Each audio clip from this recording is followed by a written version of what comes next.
So at this time, I would like to call to order the March 16th work session of the East Whiteland Township Board of Supervisors.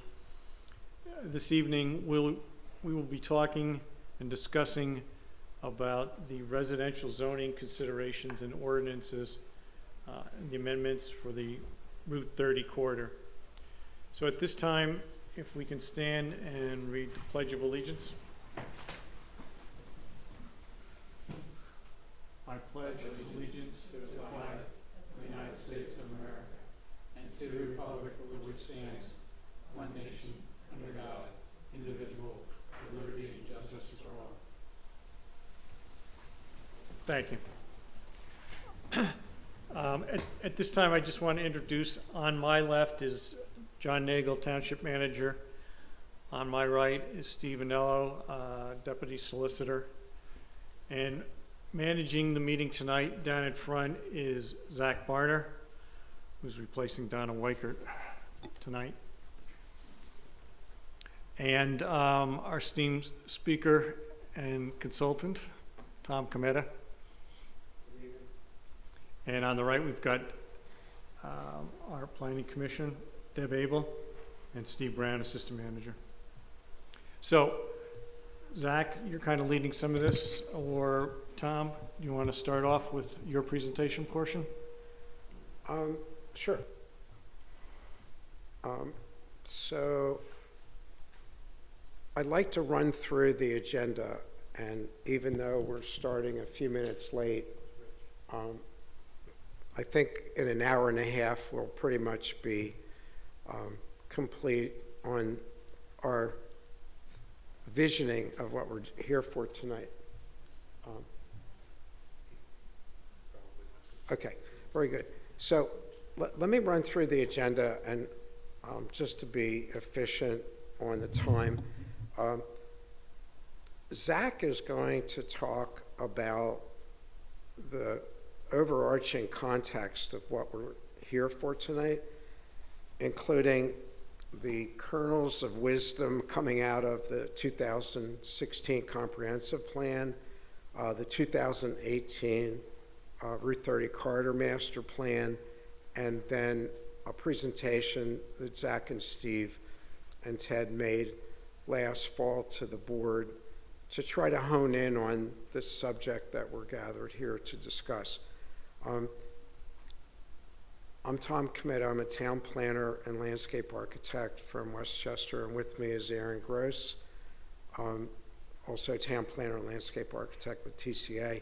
And after Zach does the thumbnail on the documents that kind of inform a lot of the things that we're going to talk about, Aaron and I are going to make a presentation on what have other people done.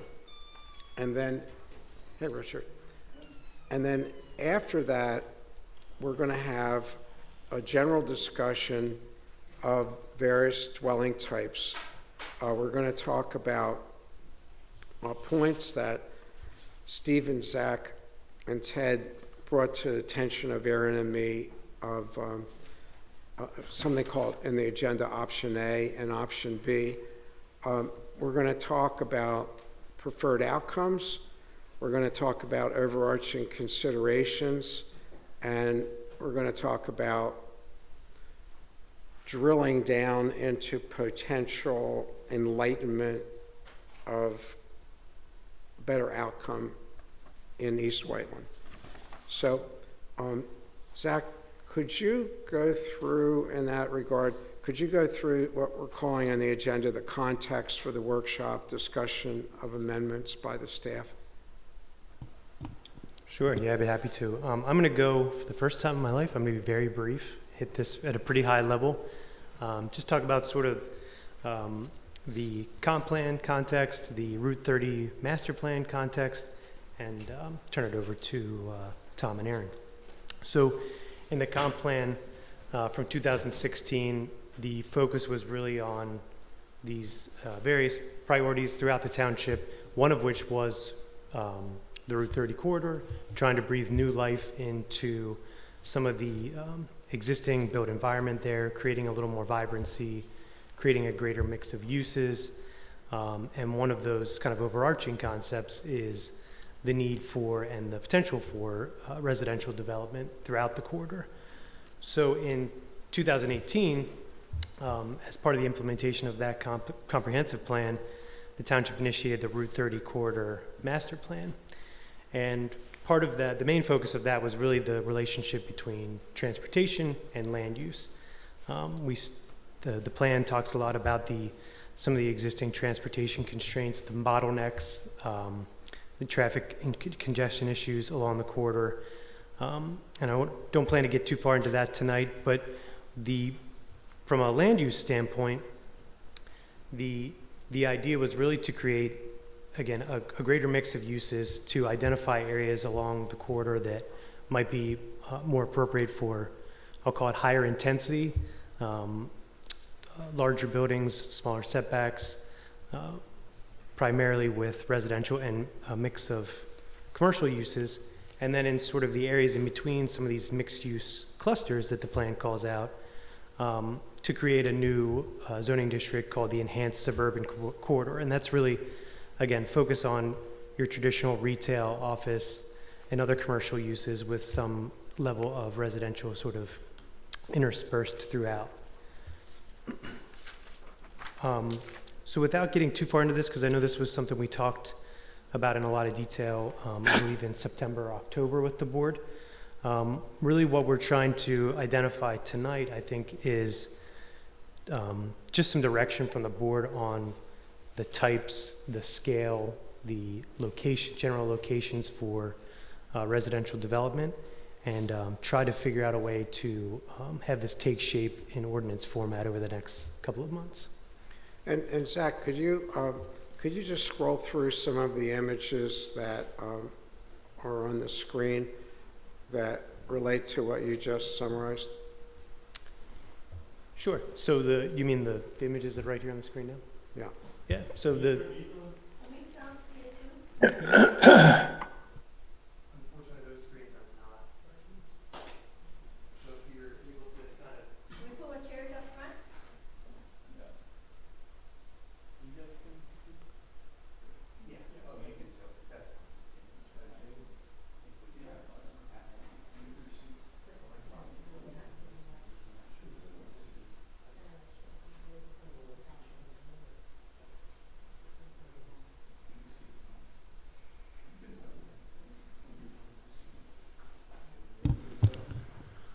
So the first image here on the left is the cover of the comprehensive plan. That's really, again, what sets the vision for the entire township. And again, a priority of that plan was the Route 30 corridor plan.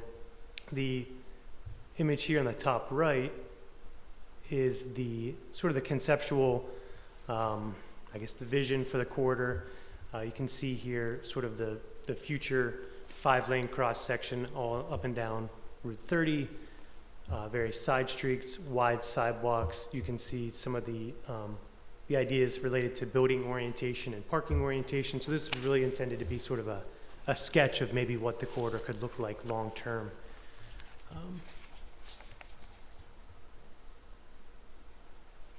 See if I can.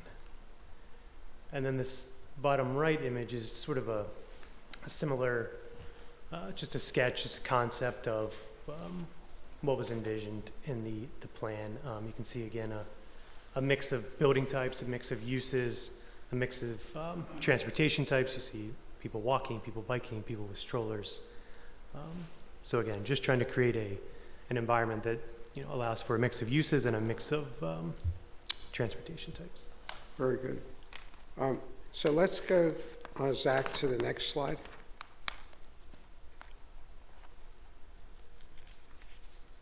Okay, so I'm going to quickly go through some slides, but I want to give a little bit of an introduction. So, from 1973 to 93, most of the codes that I wrote that had to do with compact residential development were informed by what's called Article 7 PRD of the Municipalities Planning Code.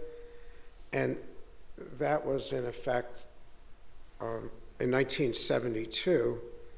But in the year 2000, the municipality's planning code was amended to create Article 7A, traditional neighborhood development.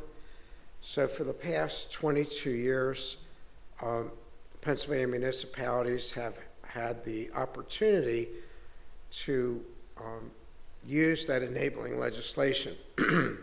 So I want to first start off and say there are 5 states in the United States that have similar legislation to Pennsylvania. They include Vermont, Wisconsin, Minnesota, and Oregon. Well, 4 other states. Pennsylvania is the 5th. And so I had the good fortune in the spring of the year 2000 to work with State Representative Bob Freeman, the principal author of Article 7A. And we were coming down to the home stretch, realized that the legislation was adopted in August of 2000. And there's a section in the statute, Section 708A, called Manual of Written and Graphic Design Guidelines. And so, for the first time, in the enabling statute, there was inspiration and information that municipalities could rely upon to base their ordinances. However, from 1993 to 2000, the only way that certain what now is development that people admire occurred is on the good graces of the builder, developer, the design professionals, and so forth, and land development plans that were approved with all of the good things that were listed. From 93 to 95, there was a lot of discussion in the whole nation and Pennsylvania about neo-traditional development, and TCA sponsored a workshop at the Chester County Historical Society. Lou Colagreco, who's with us tonight, was one of the 7 panelists. And in Lou's presentation, he said, I agree with everything that you just talked about, 1995. Just tell me what you want to do and make it clear that the ordinance describes what you want to do. Because otherwise, I have to go in, and then if you tell me what you want and it's not in the ordinance, it's more difficult for me to achieve it. If I have it in the ordinance, then I'm all in. So I would say since 1995, on behalf of maybe a dozen municipalities, we work with Lou and created ordinances that created developments that people now go on tours. One of which in the borough of Downingtown was Woodbine, where Lou had written the ordinance. Aaron and I had made some friendly suggestion. We put in design guidelines, and you can decide if you go to the Wegmans in Downingtown and you go slightly to the west near Shanahan, what you think about the physical environment of that space. Now fast forward to the bowling alley near Plainbrook here in East Whiteland, where we didn't have design guidelines, but the applicant, GMH, came in, and good builder, developer, Aaron and I worked with them in Edgemont Township on Runnymede Phase 7. They were gracious and invited us to 3 Microsoft team meetings, during which time their architects from Alexandria, Virginia, actually changed the color and material in the facade during the Microsoft Teams meeting.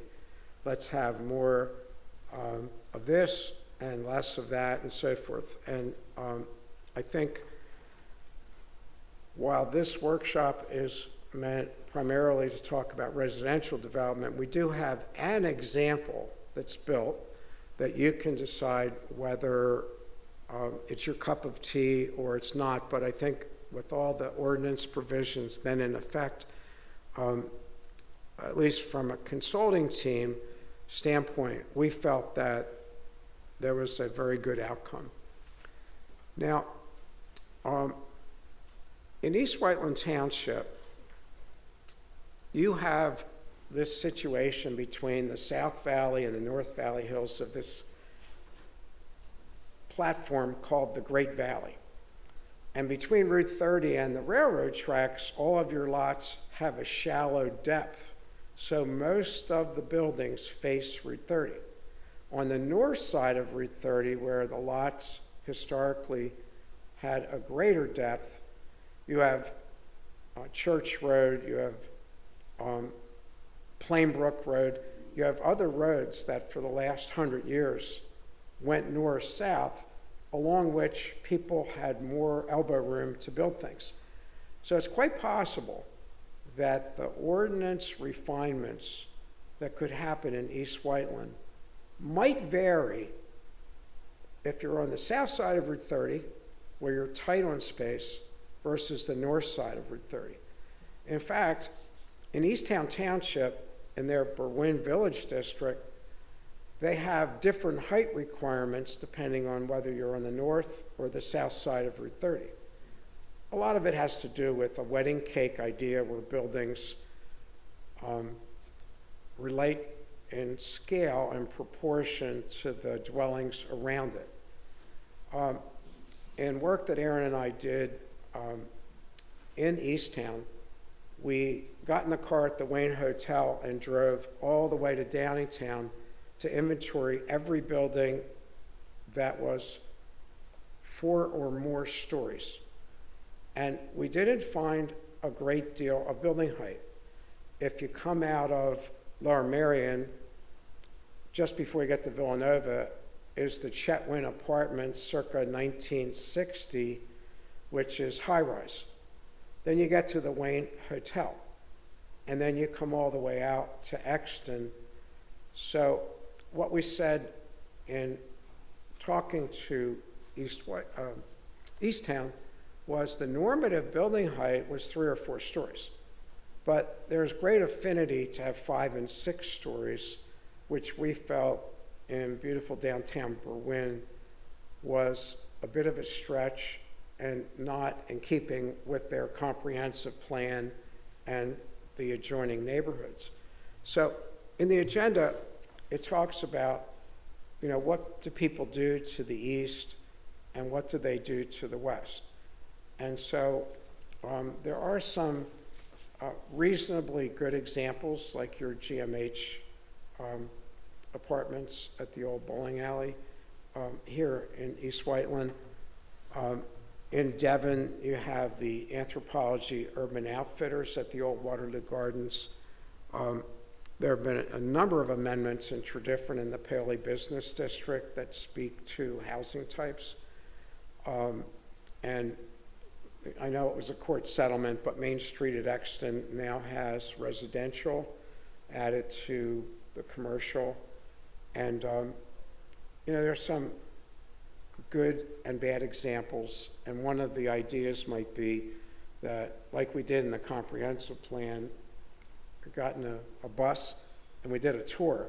And we went to places and said, do we like or dislike, what we're seeing?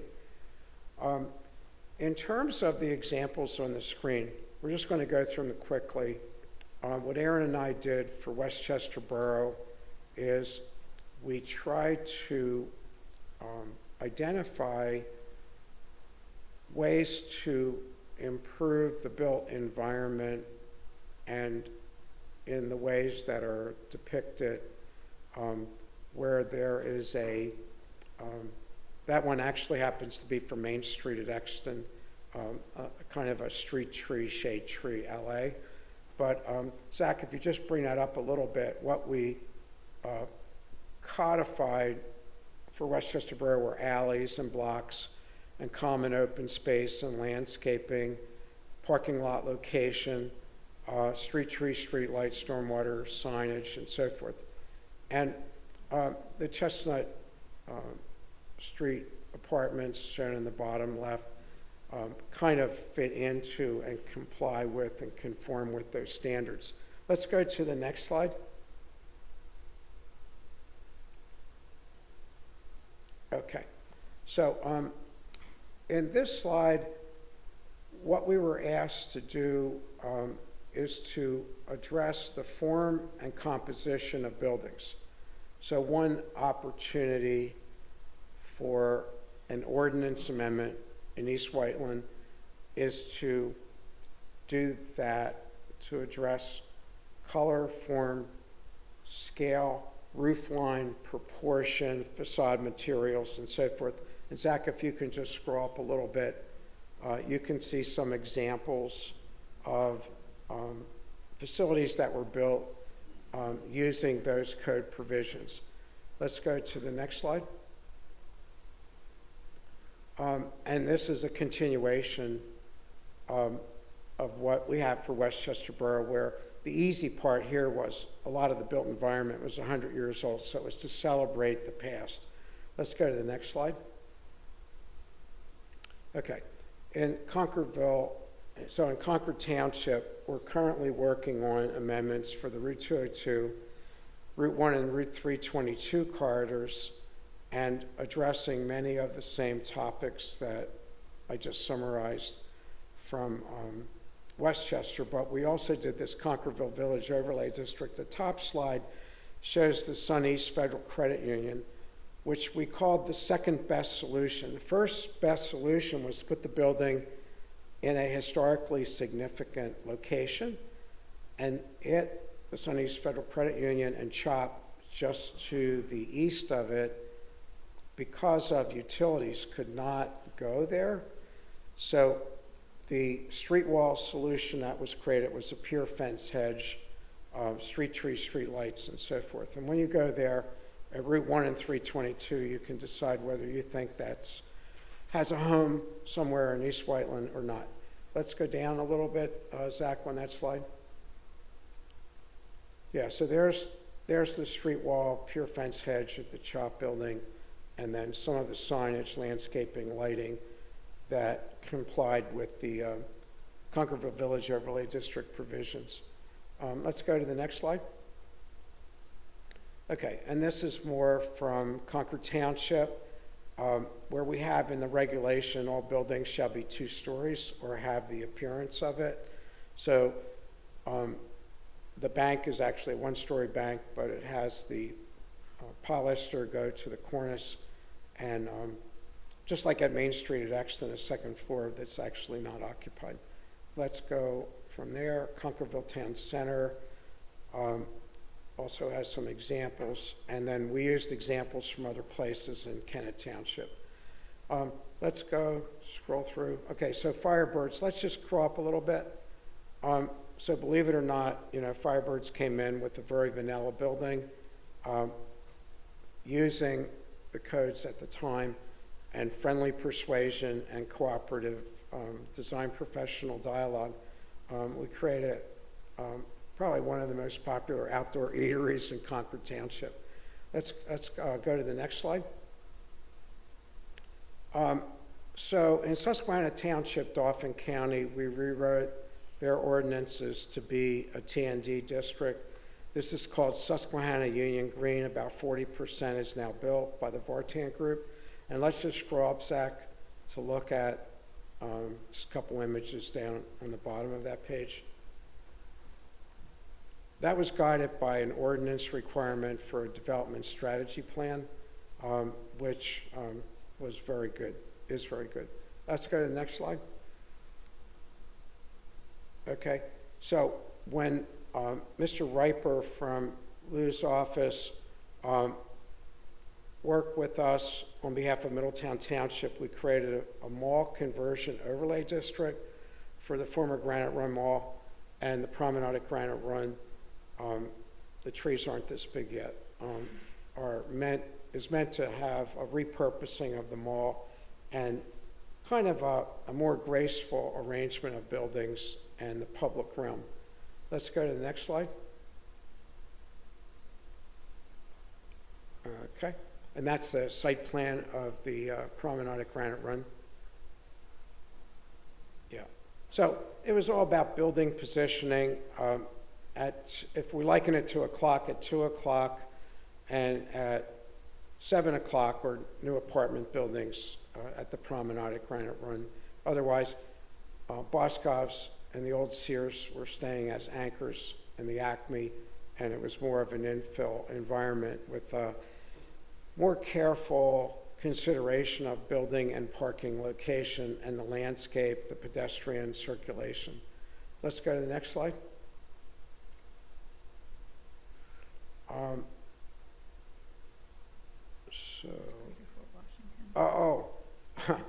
So when we were hired by Upper Dublin, they wanted us to put 40 to 60 units to the acre. We asked if we can call it Upper Dubai. They were a little jealous that Village of Valley Forge had 3,000 apartments built or on the drawing board, and no one was building in Upper Dublin. So the Fort Washington Industrial Park, later Business Park, was rebranded as Greater Fort Washington District to allow residential use. So we had to come to grips with how do you create good friends and good neighbors between light industrial and commercial buildings and residential. So we had at it for that. I think the pandemic put the kibosh on mostly everything new in that district, but hopefully good news to happen soon. Let's go to the next slide. So every 20 years in our respective professions, there's a new word for something that we did before. William Holly White, in 1983, on behalf of the Conservation Foundation, wrote a book called Cluster Development, and then Neo-Traditional Development. And about 1983, at Kentland's form-based codes entered the lexicon, and Aaron and I get called like once a month, can you write a form-based code for us? And they don't even know what it is, but they thought it was pretty fancy. So we did one for Media Borough in 2007, for Haverford Township in 2009, for Springfield Township in 2010, for Liddittsboro in 2010, and Penn Township. We won back-to-back Envision Leadership Awards from the Lancaster County Planning Commission for the form-based codes in Lidditz and Penn Township. Moravian Manor is now being built in Liddittsboro under the form-based code. And in Manheim Township, there's like 6 projects on the drawing board or under construction based on the form-based code. It's all the same as the other ones, it's just called something different. Let's go to the next slide. Okay, so my good friend Lucy Thompson from St. Paul called about 10 years ago and said, so Tom, are you busy? And I said, well, Lucy, I hadn't heard from you for 4 years, but how can I help you? So there were 7 sites along the Mississippi River that were brownfield sites, and the city of St. Paul in their comprehensive plan identified them for traditional neighborhood development. So TCA rewrote the zoning code for the city of St. Paul, and if you scroll up a little bit, Zach, these are photos of the built areas. And so scroll up a little more. So the ones that are built so far, Upper Landing, Wakuta Commons, and Emerald Gardens Metro Loss. Those of you who followed Garrison Keeler of Prairie Home Companion, he lives 2 blocks away from Upper Landing. It just shows to go you that with Minnesota having the same enabling legislation as Pennsylvania, their ordinance was receptive to this concept, and the rest is history. And to our knowledge, having been back twice after these were built, it's all good. You know, people love it, and it's all sold or rented or what have you. And has a good balance between the built environment and the public realm. Zach, I'm not sure if that's the last. Oh, I think we have a missing middle slide coming up. Yeah. So, okay, here goes one of these new words that come up every 10 years. My good friend Dan Perolik from Berkeley, California, is the best person in the world on missing middle. He and his wife Karen wrote a book by the same title.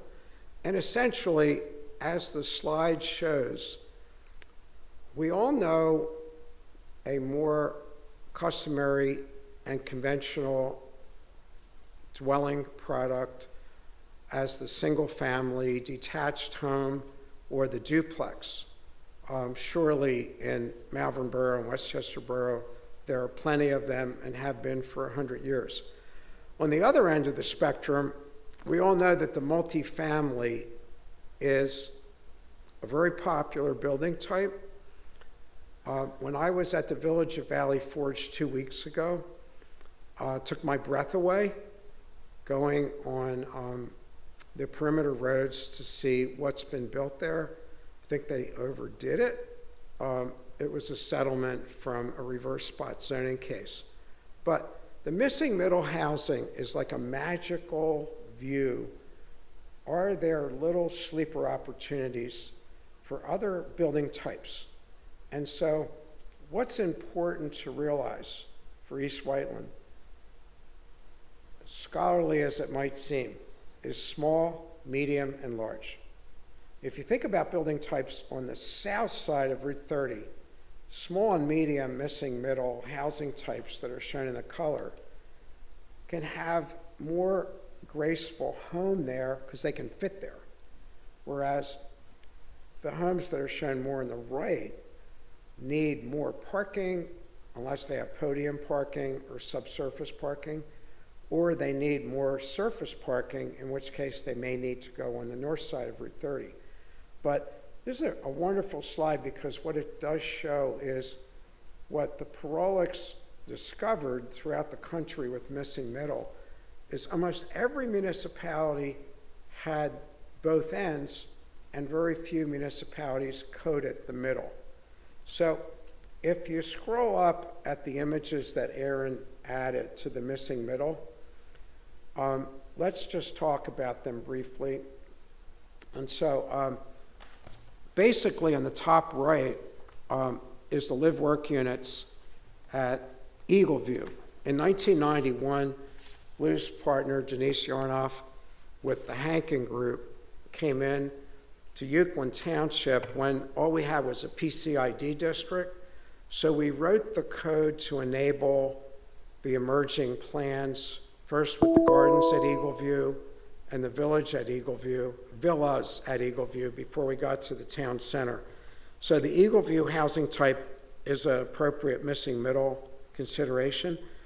On the top left is West End Walk, which was part of the TND Gateway District in Media Borough. And you can go from Concord through Middletown to Media. You'll see West End Walk on the north side of Baltimore Pike and West End Flats on the south side. So the second on the left is a building type that we perfected for the Borough of Doylestown. Just before Article 7A was adopted, we wrote the TND ordinance for the Doylestown Borough. TND 1 district was Lantern Hill, and the site wasn't big enough to accommodate big apartments. So in the neighborhood where Ted and I grew up in Manayunk on Ogle Street, there's a 1928 Italian immigrant block house. And we went to that house and we measured it. The one in Manayunk up the street from where my father grew up had 4 dwellings. It had one on each corner and each was 2 stories. At Lantern Hill, we made it an 8 dwelling unit apartment, the same exact size as the block house on Ogle Street, very close to where Ted grew up, about 5 blocks where I grew up. And we had the architects in Doylestown go measure it, and we cloned it, but we repurposed the building design. And so on the top, on the right, the second one down, and King Farm, the third one on the left, are examples of missing middle. And the bottom right is the West End Walk that is also in Media Borough. But these are just examples of all over the place. And so what might have a home in the East Whiteland ordinances is, although it might be scary to say the word multifamily or apartment, based on the building type and size, you can actually have like what we did at Lantern Hill, built by Greater Price Homes, award-winning neighborhood, also used by NV Ryan Homes in TND2 district called Belvedere at Doyle Square. So it's just a matter of trying to put the right eggs in the right basket, so to speak. And so that, I believe, is the last slide that we wanted to summarize. I want to do a quick time check. I think we're going to go to 8:45, so we have a little less than an hour to go. So in terms of item 4 on the agenda, discussion of different dwelling types, height, form, and composition. Let's say we did do a van tour, bus tour, and we started in Wayne and went to Exton. And Sue will tell you from when we did the comp plan that we discovered in East Whiteland and the surrounding communities, and Debbie Abel was in the bus that day and so forth, that there are certain places that we admire and emulate, and other places we'd say, let's not do that here. And so that's one of the advantages of going east and west of East Whiteland. And in that process, we could either discern what we thought was appropriate as a building type or critique our own buildings. There have been quite a few townhomes built in East Whiteland Township in the last 7 years. We can talk about that, and we can also talk about, the GMH apartments. But what Steve and Ted and Zach were trying to hone us in and reel us in with what Aaron and I have been doing lately for building types and streetscape and best outcome and second best outcome and so forth, is to try to hardwire some of these concepts to what's called option A and option B. So Zach, could you summarize those two options? Sure, yeah. Let me actually pull up another slideshow here, which I should have just done. Okay. How about now? Okay. Let me pull up just the, this is from the slideshow that we ran through this past fall, and it speaks to more specifically what the plan called for. And so in the Route 30 corridor study, I know it's a little hard to see on the screen, called for what they called mixed-use centers, one at the east end of the township, or the Route 30 corridor rather, and one at the west end of the township. And that was, as I kind of alluded to earlier, really focused on trying to create, I'll say, higher intensity clusters of buildings, more of a focus on taller buildings, residential as a key component to these mixed-use centers, places where you could connect property to property with sidewalks. There would be sort of like this node of activity, so to speak, with, whether it's retail, office, civic uses, entertainment uses. And again, everything in between would become what's called the enhanced suburban corridor. One of the key facets of the mixed-use center was to sort of do away with some of the harder, I'll call them harder uses, like contractor uses, supply yards, automotive-oriented uses, and to focus them more appropriately into these in-between areas in the enhanced suburban corridor.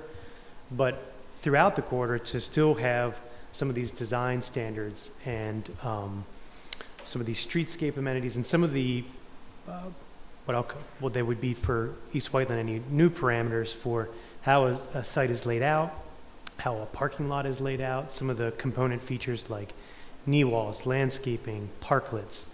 So throughout the corridor, try to sort of clean up the edges a little bit, make it attractive from the road, make it appropriate for pedestrians and people of all modes. The second option, and so that's something that was really sort of the cornerstone of the land use recommendations in the Route 30 study. And I think there's been some debate whether that is sort of the end-all be-all of how we'd want to approach these ordinance amendments, or maybe there's an alternative, maybe there's a sort of a hybrid approach. And so option B then is something that would function more like an overlay, either over the entire corridor or portions of the corridor, where the determination of whether residential uses and perhaps some other uses would be determined more by certain criteria of the lot, whether it's the lot size, its proximity to retail or other uses, its closeness to intersections with north-south roads, different things that we could come up with that would say, maybe identify a site as being more appropriate for, again, I'll focus on residential uses here, than others. Maybe not have it throughout the corridor, but not limit it to just a couple of key intersections. The challenge with that, aside from coming up with some of these criteria, which I think we could come up with a list and work through it, is that it becomes difficult, I think, to say, well, we want a little bit everywhere, but we don't want a lot everywhere. That's kind of the give and take. That's one of the things that's difficult about writing sort of these one-size-fits-all ordinance solutions. So that sort of just in a nutshell is kind of what we've identified as maybe option A and option B.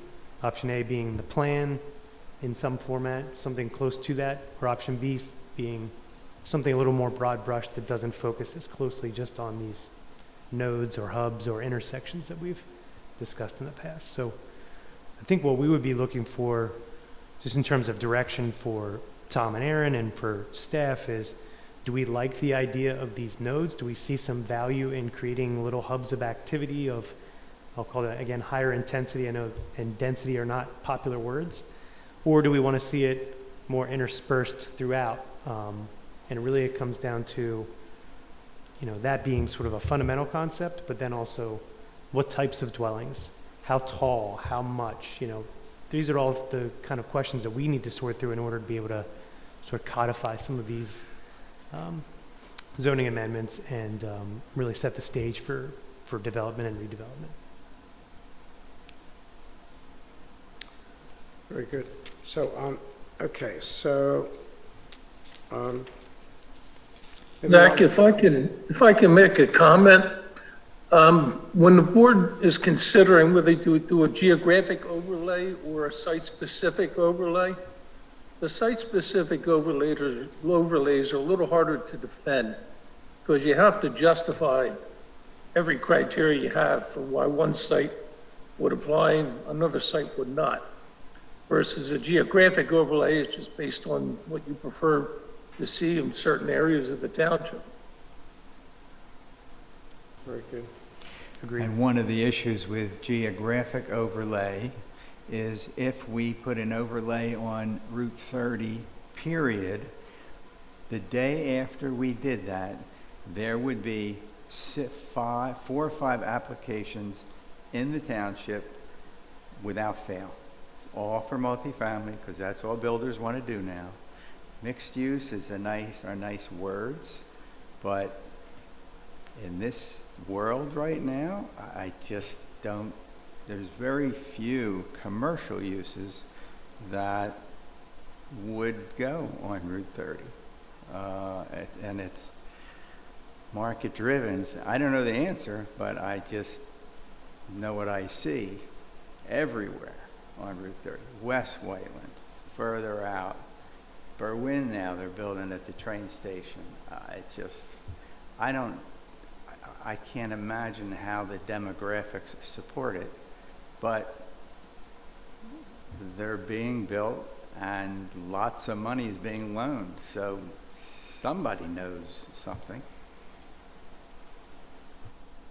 Yeah, I mean, what we hear from the development community is that it's desirable. There's expendable income. People are willing to pay it. I'm sure there's all sorts of converging social dynamics, but it doesn't seem like there's any slowing down to it. These projects, like you said, they get funded, they get built, and they get occupied. So one thing we've talked a little bit about, at previous meetings and just sort of internally is, how much do we want to follow the market and how much do we want to kind of take our time and really be candid about what we want to see and not just say, hey, well, we've got some sections of the corridor that don't look so great. Does that mean we want to see them redeveloped, instantly just to get the next best thing, to get something new and shiny, or do we want to be a little more strategic about setting the stage for really a more diverse mix of uses along the corridor? Certainly, if we rezone all or a portion of the corridor for residential, I think there's a good chance that it happens in fairly short order. Maybe not everywhere, but I think we'll have any number of takers that move forward with projects like that. So, Yeah, I think one overarching idea. So let's say as we drive home from this meeting and think about all the items that we're talking about or thinking about, what will it be like in 2040? So I would pick 2050 or 60 or 80, but all of the projections with some reliable forecasts, are good through about 2040. So let's say we said, okay, well, the comprehensive plan says the way the world will work in 2030 and 40 is such. So we look at that again and say, how many more people might be coming to East Whiteland? And what's the person per dwelling unit average? And how many more dwelling units beside what's been built recently or to be built might happen? Just making it up, you have a number. Where are they going to go? Would you prefer them to go over here or over there?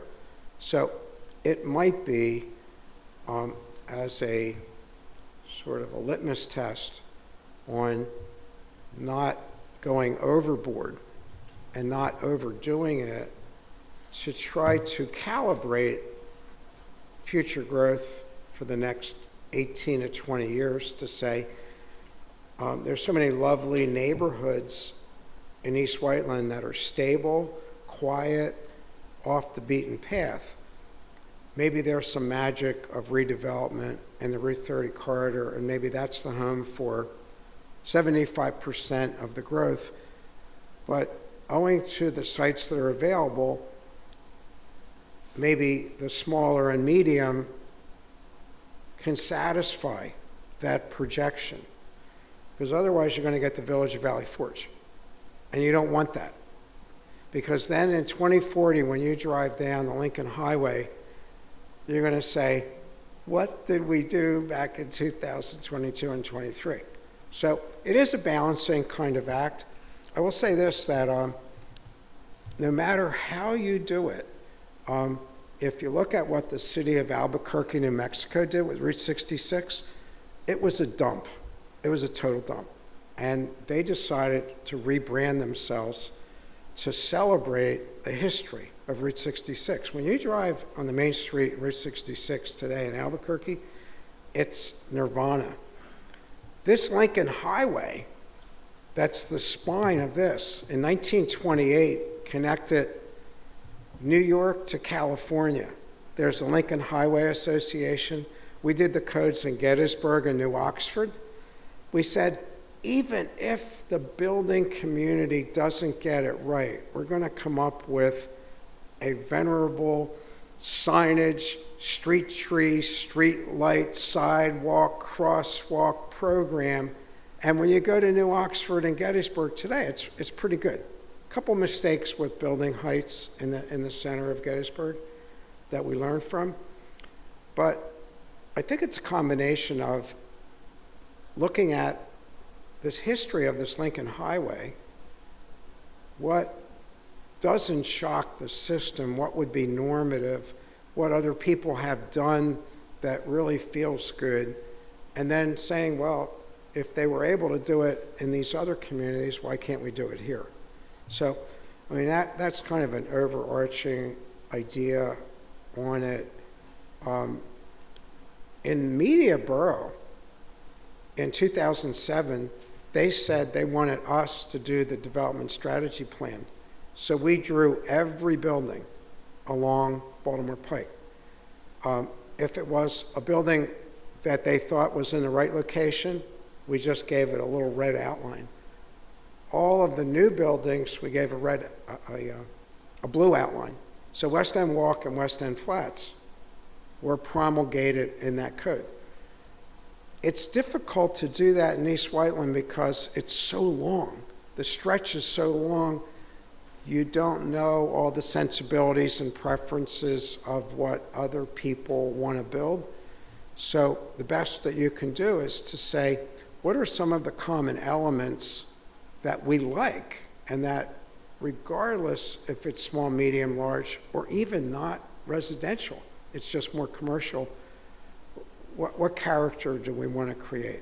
And whatever that answer is what you'd have to do a check and say, does the current code get you there, or does it not get you there? If it doesn't, what would you need to do to sweeten it? That's pretty much the thought. So in the agenda where we talked in number 6 about general discussion, brainstorming of ideas, what Aaron and I talked to Steve and Zach and Ted about was, as former Philadelphia Eagles coach Andy Reid used to say, time's yours. We wanted the supervisors to describe something to ground us in our enthusiasm. I mean, we have about 25 examples that we can share with you. Some of them you would think, like the city of St. Paul, let's leave it along the Mississippi River, because it worked in the city of St. Paul. But what we want to know is, what are your preferred outcomes, and how would you think an appropriate future would be? Because in the end, you have to feel comfortable so that at an adoption hearing for whatever the amendments are, you feel so good, you're just excited about it, and it's a lot of fun doing it. If it's not fun and you're nervous about it, then don't do anything. I always say, when in doubt, do nothing.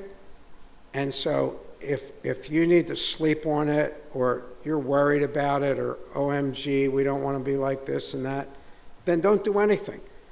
But if you're a little bit curious about better outcomes, then we have to kind of noodle out, like, well, what should we do? So, and then with the solicitor's office, we can say, how can we do it? How can we create something that is defensible, basically? And Tom, I couldn't agree with you more.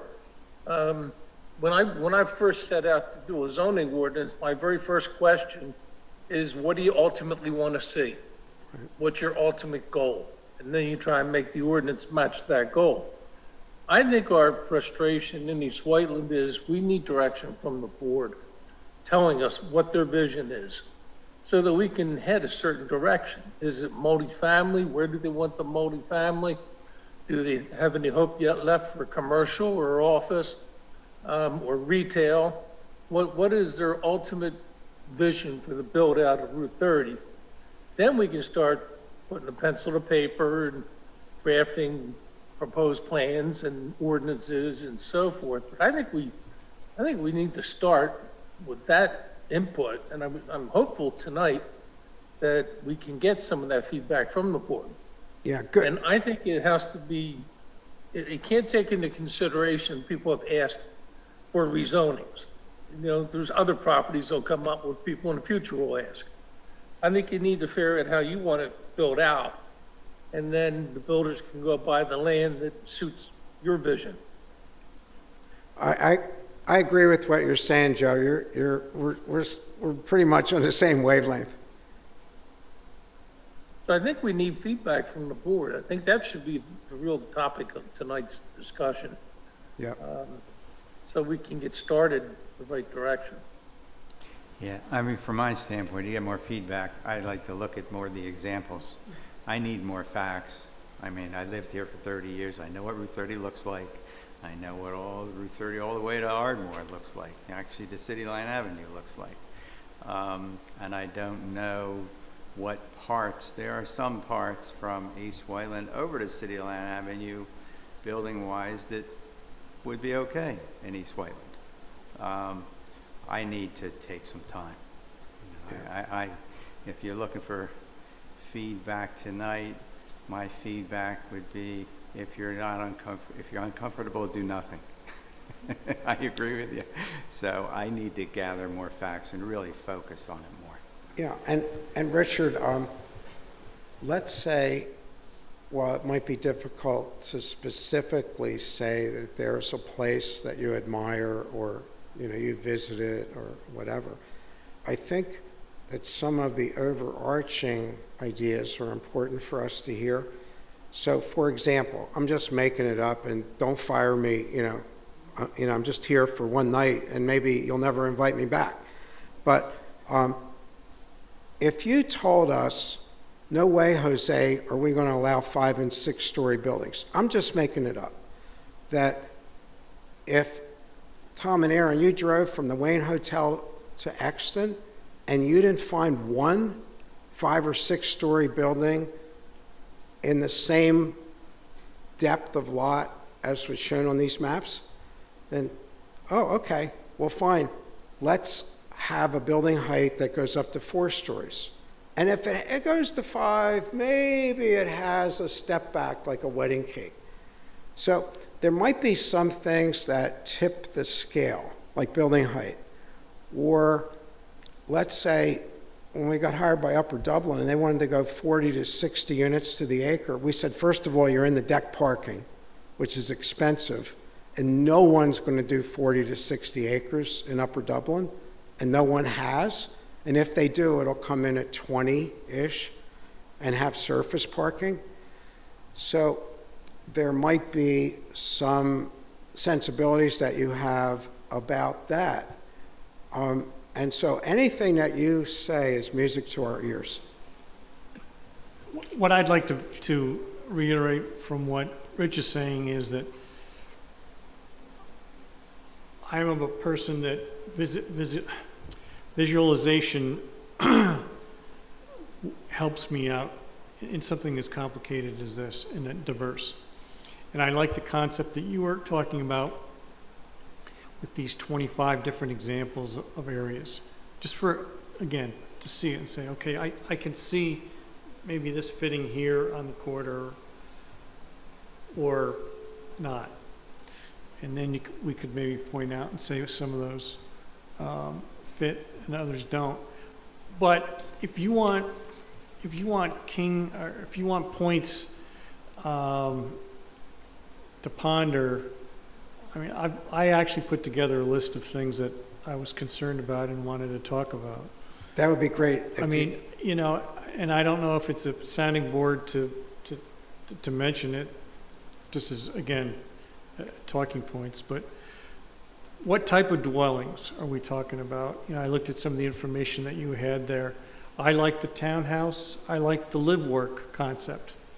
And I realized that the live-work concept is not passé at this point in time. So does that make sense? I don't know what.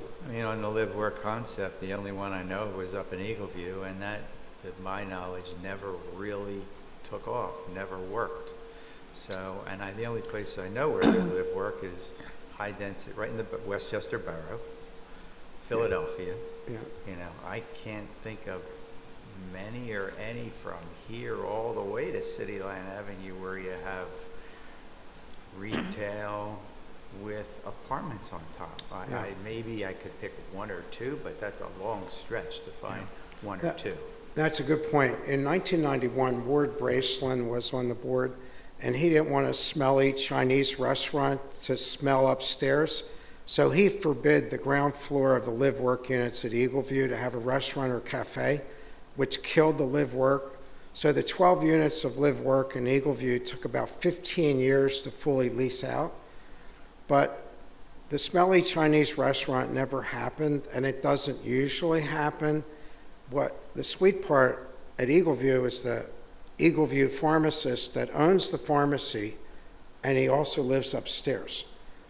It's a great outcome. But I think the point would be, in the menu of possibilities, is live work in the ballpark. Do you want to allow it or not? You don't have to. If you do and someone wants to do it, the only challenge they have is getting the comparables, because the appraisers are brain dead on the live work. They don't know how to appraise it because there aren't enough comparables. My developers have had a hard time making the live-work units work. Right. The only thing I think of Eagle View, they're buried right in the middle of the complex, and the only people that see them are the people that live there. Correct. I don't know if it would make a difference if there were some on Route 30 and, you know, thousands and thousands of cars pass every day. I don't know. Yeah, I mean, in 1954, the federal tax code was changed so that you could build one-story commercial junk in America and amortize the investment over 7 years. That same rule applies. Unless that tax provision gets repealed in our lifetimes, people aren't going to do live work in East Whiteland. They're doing it in Doylestown Borough right now because it's a borough.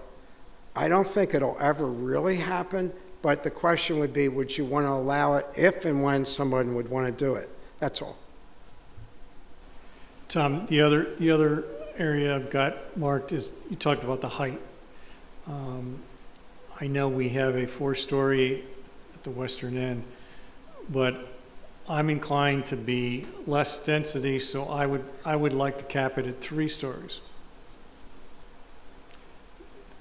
And Scott, it's better than 1, or better than 2.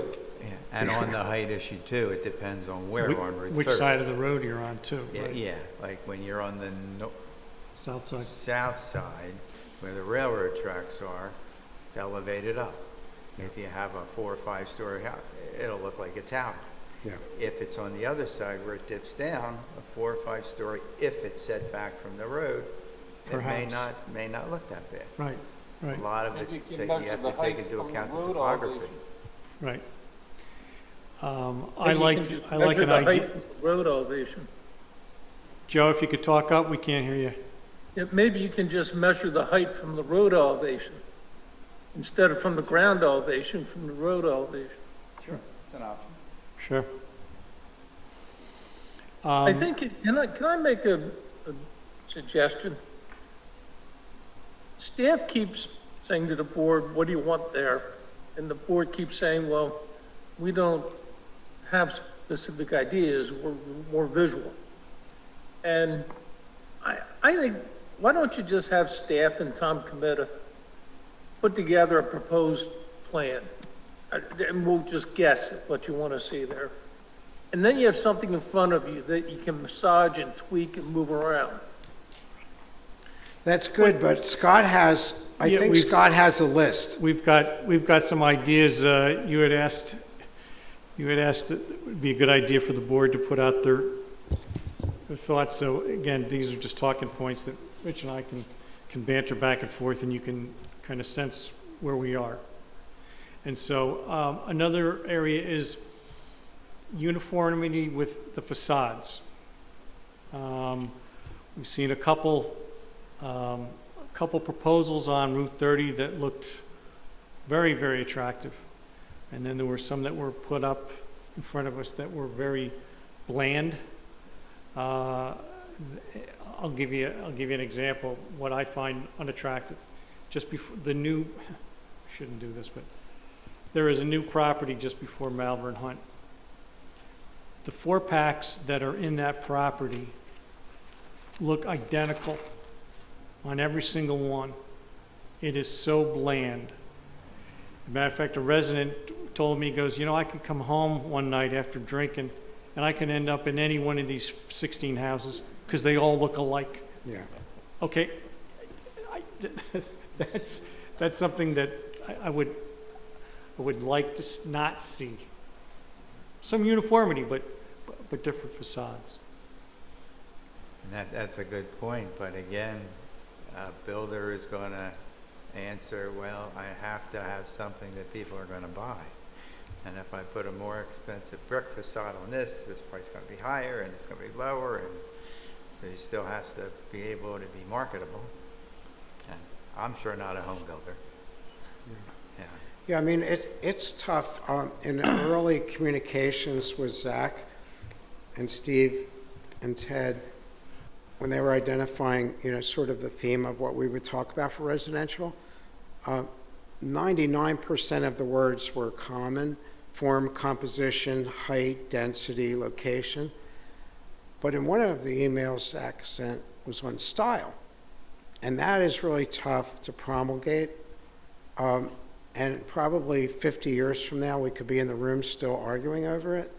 But I just want to tell two quick stories. In the city of Berlin, that lost a lot of buildings during World War II, when they rebuilt 3 blocks on either side of Checkpoint Charlie, they have the most 300-year-old beautiful building, same in Prague in the Czech Republic, and a modern building.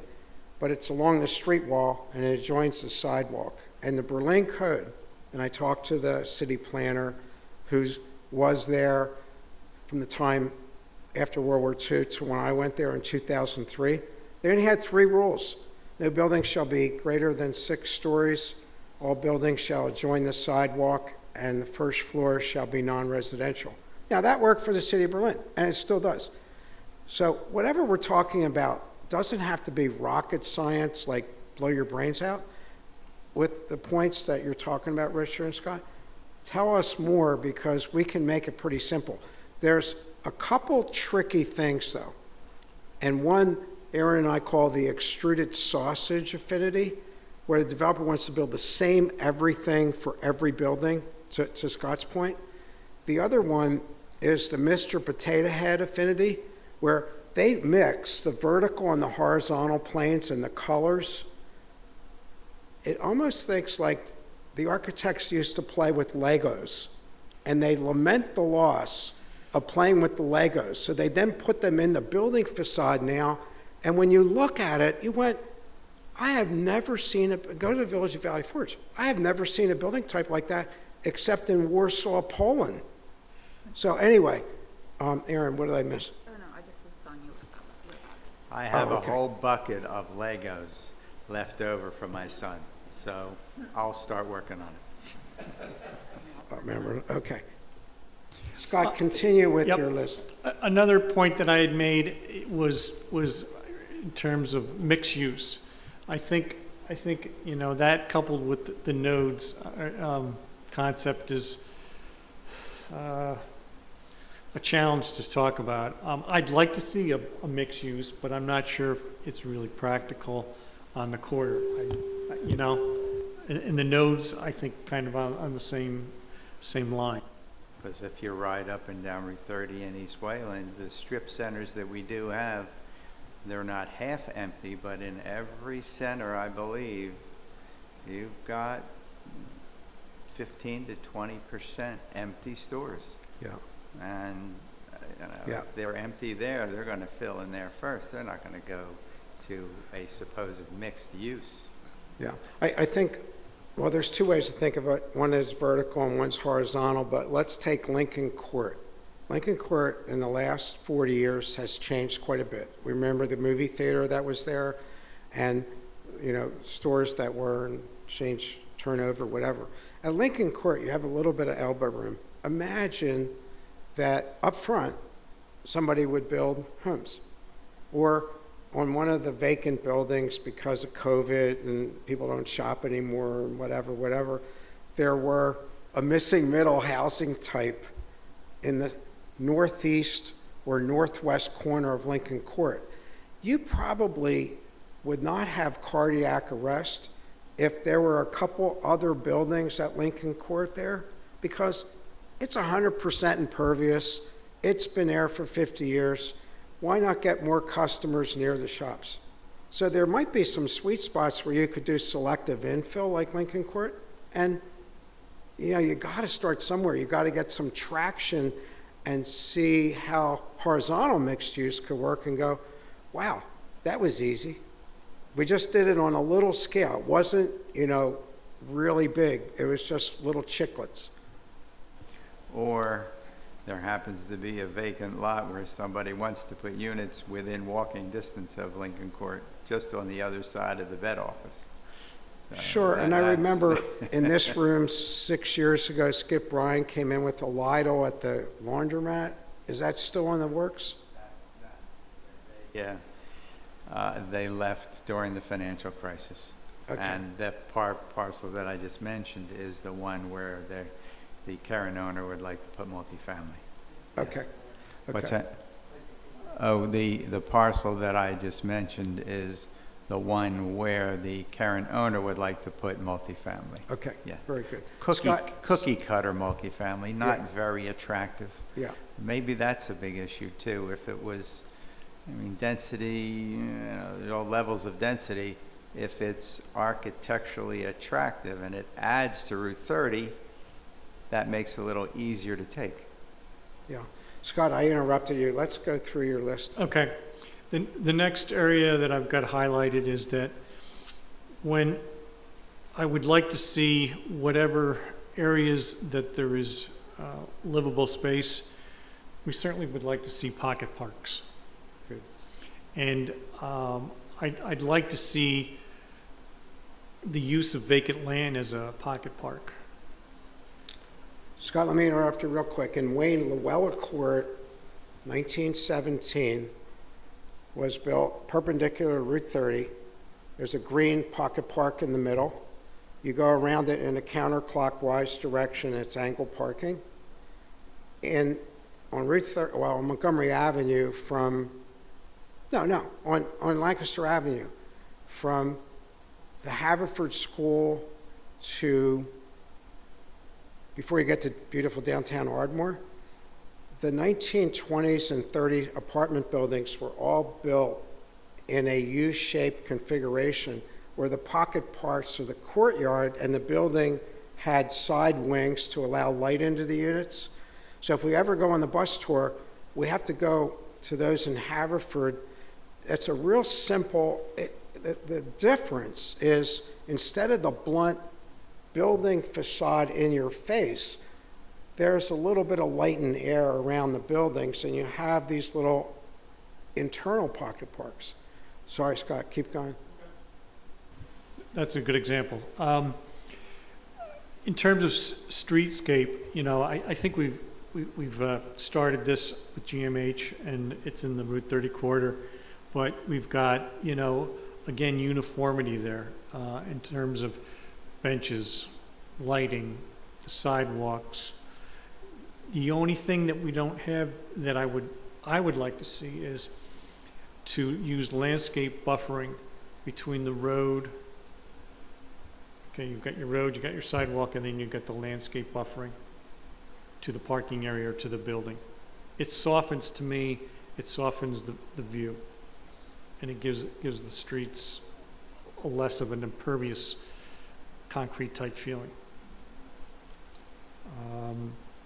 Another area was that perhaps, and we had some discussion about this recently on another project, but to soften the roads as well as maybe have a limited number of street mediums. Prevent somebody from making that left turn, but at the same time have a limited amount of landscaping that would give it, again, a different feel. Not a substantial amount of these, because I know, we don't have a lot of space, but I'd certainly like to create, the accessibility and visibility for small businesses along there. Now, the $20 million question is how exactly do you do that? I don't know, but I think that's something that I'd like to see as well, to help our small businesses as well. Because they seem to be scattered throughout and just here, there, whether they can be put together, I don't know, or some other architectural design that might change that. I certainly would like to see the reuse of historical resources, like the Clues and Strawbridge building or the Importer barn. I mean, the house is there, not necessarily the former dealership. Correct. Okay, all right, just curious. Okay. The old Well, those structure. dealerships are very nice, very nice. Spoken like a Yeah, true. Scott, to your point, let's take the old barber shop just to the west of Sloan Toyota. It's a historic building. It's 120 years old. Lord knows how many people want to tear that down and build something that's overly aggressive for that site. So the question is, What other buildings like the old barber shop are there that are small, that could be repurposed? And what the National Trust for Historic Preservation used to have at the back page of Historic Preservation magazine, a page called Remodeling, which was the worst examples of adaptive reuse of historic buildings. And, you know, everybody would look at it and say, oh, how did they do that bad of a job? So what you'd have to do is identify a handful of them and show good examples of how buildings could be repurposed without tearing them down. Right. So, Right. And I'm certainly mindful, and I know Rich is mindful too, is that, you know, you look at a structure like Linden Hall, that they eventually end up doing a very nice job of repurposing that. Unfortunately, you know, it's not being used, but it looks very good and they did a nice job on it. But yeah. again, if we can reuse and repurpose historical resources. And if there weren't as many units and there was more room for parking, it would be occupied, my guess. But I think you're right. it's there now. We'll learn from that one. Some new visions that I had, the existing strip malls and parking lots that we have out there. They are really unattractive concrete jungles. They have a rundown look.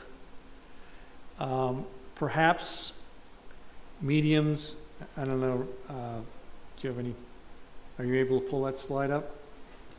I don't think I was able to get The Okay. missing middle slide. Okay. Oh, no, this is something that I took a picture of, but Oh, if you had a parking lot with a few mediums or oh, medium, okay, I'm sorry, yeah. or in a little bit of landscaping just to soften it up. The example that I took a picture of, one was the old Tiva building, one of the most attractive parking lots I've ever seen. Second one is the St. Gobain parking lot in the back. They don't lose a lot of parking spaces, so you don't need a lot, but it's just something that takes away from that impervious view that you end up seeing of nothing but concrete. Yeah. Some issues that I had with some of is, I like the idea of the bike lanes that was brought forth. My only concern is because our roads are not overly wide, is the safety for those bike riders. So that is a concern that I have. And also, as we talked about here, was, you know, you've got limited spacing for building on the south side versus you've got more availability on the north side. So, you know, I liked your concept about saying, okay, you have an ordinance for the south side and an ordinance for the north side. That seems to make sense, and maybe you end up putting in different type structures based upon that plus the topography that you were talking about. I mean, if you put a four-story building on where Clues and Strawbridge is, it's like you said, it's going to tower over the road. Yeah, Yeah. because it does slope up Because there. it's already sloping up quite a bit. I mean, even when they had the boats parked up there, they looked like they were too high. Right. And the counter to that, they're going to say, well, if you want us to level things off and dig into that rock, we're going to need more units. So Yeah. that just directly affects what the real value of the land is to the owner. And that's an entirely different issue. Yeah. Another thing that we've talked about, but I agree, is that to limit the amount of curb cutting in terms of exiting onto Route 30. And then my final point was that I know it's a safety concern, but to try to limit the amount of traffic lights that we have based on what we end up doing for convenience and safety issues. You don't need every 100 yards a traffic light, preferably. It'll take, you know. So Scott, those were some thoughts I just had Yeah, thank you. I mean, With the exception of your traffic light comment, that's all dictated by PennDOT and warrants. So that's out of our control, so we can't really put that in an ordinance.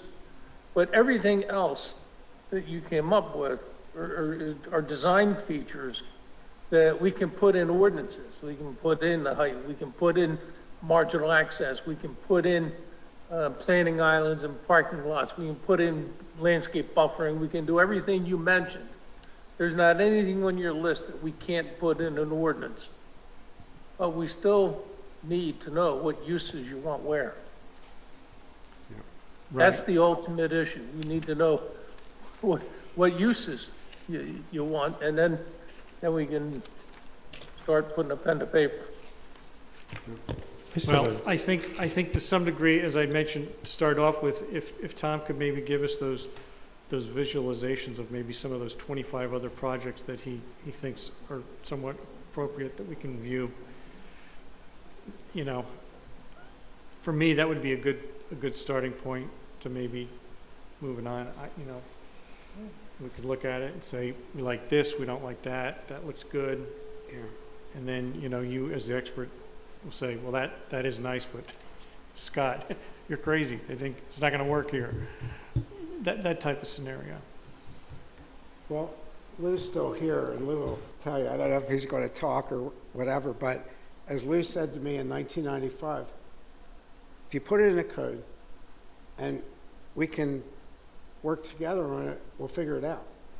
So we work with Lou on the Mercedes dealership down on Route 202. I thought Lou was going to strangle us a couple times because we asked for the public realm features between the two buildings and so forth. They almost died, but they did it. Well, they didn't build it yet, but it's on the paper. Yeah. So kind of piggybacking off Joe's point, I guess the question, just a more fundamental question is the board averse to residential development if it's done in the right way? I understand that we may not want to see large apartments all up and down the corridor. Maybe there's a way to find the right places for it. Or is the board open to, especially on some of these smaller, more constrained lots, they're going to be difficult to redevelop with commercial uses. It's going to be hard to park them, for example. They might be perfect candidates for a small cluster of townhouses, quads, some other dwelling type. But they might make perfect pocket parks. They might, but they're not going to be anything if we don't allow them to do something more than what they can do today, right? And that's kind of what we keep coming back to, is that there's some areas that we want to see change. There's some areas that we want to see have more people to frequent the businesses, to create some vibrancy. Is the board open to having standalone residential if it's done right? I mean, I guess is my fundamental question. I'm not opposed to that, but I don't think that every open parcel now should be residential. Of course, There agreed should be 100%. some still room for commercial or pocket parks, whatever, yeah. Absolutely. I agree with that. The other thing I wanted to mention, and as a time check, let's just say, 10-ish minutes, we'll wrap up. What Aaron and I have found in the last 10 ordinances we've done is if we liken them to East Whiteland, it's a complex problem. If it was a blank canvas, it would be easy. There's so much existing stuff that you have to reconcile with. So what we have found is on all the provisions that you allow wiggle, we put them all on the saldo. And those items on building height and building location and parking location, we put them in the zoning. So that owing to the nuances of different sites, different sizes, depths of lot, Joe and Bernadette and Steve could tell you that all the items that you want to be super vigilant with that have its home in zoning could have design standards in zoning. But on the things like street tree spacing, maybe there's a utility, maybe there's an existing curb cut, maybe you want to group them together. So on all the things that are more discretionary and could vary from site to site, those design standards could go in the saldo. Whether it was media, Concord, whatever, I would say we only have about 25% of the standards in zoning, and all the rest are in Saldo as design standards, so that there's creativity by the applicant to interpret them.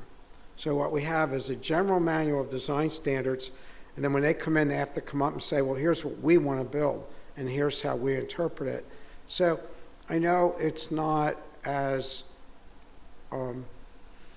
prescriptive, but it guides the outcome a bit.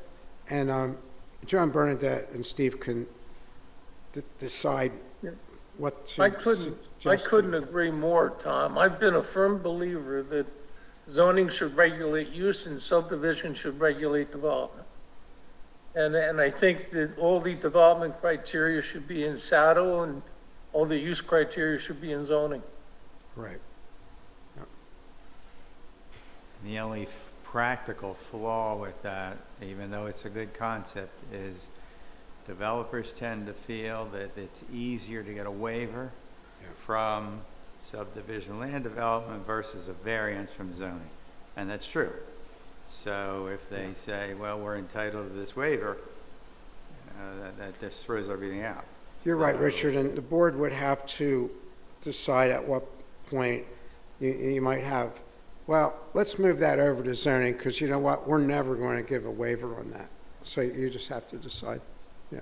Well, you don't want to be in a position either where you have a project that you like what they're doing, and it happens to need some adjustment from your ordinances, and you'd like the ability to give a waiver rather than going to the zoning hearing board and possibly engaging in appeals and so forth and so on for a project that you want.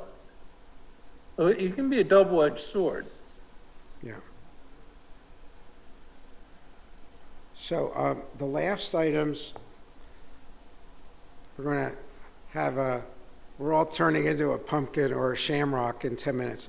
So the items that are listed on items 7 and 8 on the agenda, preferred outcomes, we don't need to get into the details of it. The most important thing for the board to think about is picture yourself driving and it's 2030 or 2040. What do you want this to look like? How do you want it to feel? Is there any particular character or outcome that you would prefer?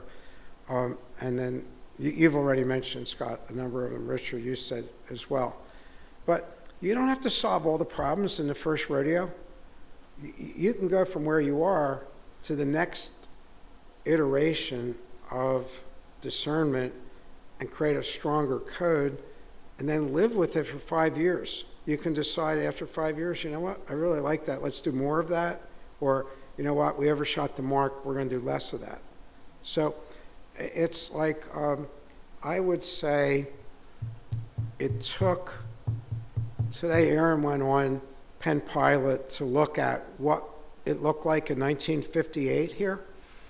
And what we found are little clusters of building on the perpendicular, in the crossroads. We found it at Church, we found it at Plainbrook, we found it at Moore Hall, and you know, otherwise there was a lot of stretch. The bowling alley showed up in 58, by the way. Basically, it's been 60 years with the transformation of the Route 30 corridor. Let's just say it's going to take 30 years to fix it, and it might take 10 to do a heck of a job to make it a lot better. But even after you see the fruits of your labors, 11 years from now, you might change it. So the good part about, Richard, what you said and what Scott said is, what I'm hearing is, I like to do it better, but don't overdo it. I like to do it better, but let's not go crazy about the height. I like to do it better. Let's try to emulate the best outcomes that we see, whether it's on Montgomery Avenue or Lancaster Avenue in Lower Merion, or what they did really cool in Radnor or whatever, so that we get a better outcome. It looks better, it feels better. I remember when my mother was alive, I always took her to Eagle View for Mother's Day because I wanted to drive her around the neighborhood and say, isn't this really cool? I didn't bring her to Fraser. You know what I mean?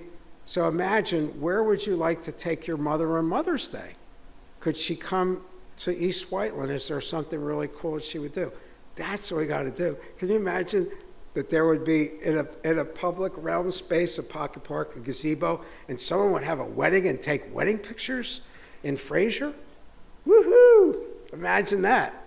So you have to do some really simple improvements to say, wow, we really did a heck of a job. We really ramped it up.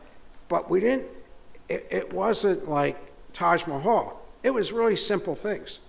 So, That is happening in Fraser at the Lock Erie Mansion. yeah. Yeah, yeah. So, Ciroc Catering has that? Yeah. Okay. Yeah. I remember when I started working at Weston in '73, that was a Pagans, Hells Angels outpost. Somebody fixed up the importer, and it'd be a nice wedding spot. Yeah. Yeah. A start. Yeah, really, really. Very good. Yeah. So, any other closing comments anyone has? We're just about where we need to be. Is there anything that Richard or Scott you didn't bring up? If you look at, we've had a couple developers asking us about a couple specific properties. If you could take a look at, if we point those out, and maybe if you can make some suggestions about what type of building would look good there, Yeah. or thoughts along that concept. I'd be curious what your thoughts were. Is it the case that each of them need a zoning amendment? think so. I think everyone needs a zoning Yeah, amendment. because Yeah, it's yeah. easier to Exactly. negotiate when that's out there. Absolutely. Right. Yeah. And again, it's just from an architectural standpoint, your vision Yeah. of what you see that would look reasonable. Very good. Yeah. Thank you. Okay. Zach, you started us off. Do you have any takeaways that you want to share? No, I guess I have just one or two questions, and I don't want to belabor this any longer, but in terms of what the board wants to do next and what would be helpful to help kind of frame and inform kind of these next steps, do we feel like we want to keep having these types of meetings and work sessions? Maybe not every month, maybe not 3 hours long, but something a little more regularly to just kind of keep some momentum going and really take this on in earnest and not let it keep falling by the wayside?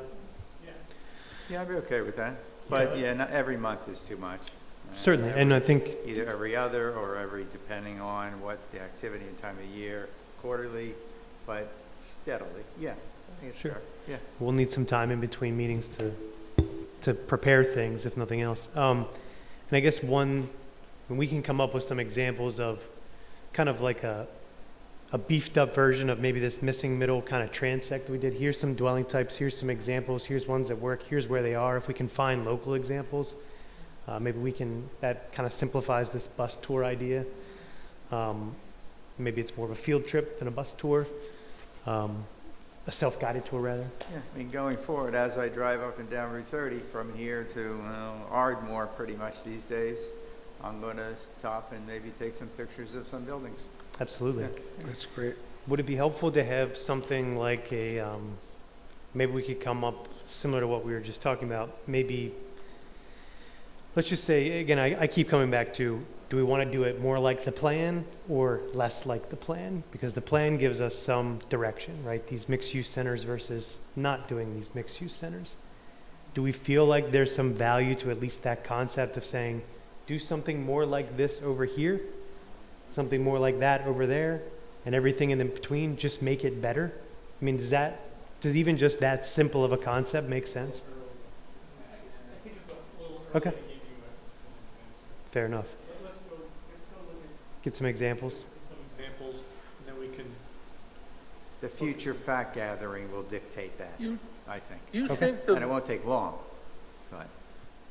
you think it would be helpful for the staff to put together, or Tom committee to put together, the list of uses that are proposed by developers that we're aware of at this time, and where they're located and what they're asking for, and maybe some recommendations from staff about what uses are appropriate at which parcels or which geographic area of the township? Because I really think it's going to be more productive if we start with something that we can play with. That's fine, yeah, no harm there. Sure. We started preparing some maps and they got pretty busy and we felt like we needed to kind of come back to a more basic conversation about residential. But we already have some materials I It think we doesn't can have to have all enhance. the design criteria. What Scott mentioned tonight can easily be incorporated in either SADO or zoning. But I view that as something down the road. I want to first hone in on what uses you want on Route 30 and where. I think we should put a pen to paper and start playing with that. The other part, I think, no matter how good of a job you do, when you have an applicant before you who's done their pro forma, they know sort of the direction they want to go, and there's 3 or 4 plans like that now in front of you. Yeah. And the banter back and forth with the project team is often useful because sometimes they just sort of forgive me because I don't know, I haven't seen any of them. I know Zach sent us some things, but I didn't look at anything. I didn't want to be biased in what I was saying tonight. I just wanted to talk general. But sometimes someone will do something just to see, well, we'll see if they like this or not, okay? And sometimes they're just amenable to, okay, well, that sounds like a reasonable idea. We're okay with that. We can make that change. We can do that pocket park. We can reconfigure something or whatever. And sometimes you can get to the end faster that way by noodling out something that's in front of you that just needs a little bit of TLC. So. Yeah, I agree with that, Tom, and the unique situation that we're in right now is that we have 3 or 4 developers that are very responsible, high-end developers that you would want to see building in your township. So I'd like to take advantage of that and also their expertise as well as ours to see what they're proposing, if it makes sense, how it can be tweaked, and then come back to the board with our recommendations. Very good. John Nagel, I think we complete it within the time frame. And thank you, and appreciate being back in the room. Thank you, that's very helpful. Thank you. We'll keep moving. Good. Thanks. Yeah, Tom, that was very helpful. Thank you. Very good. Welcome. Thank you.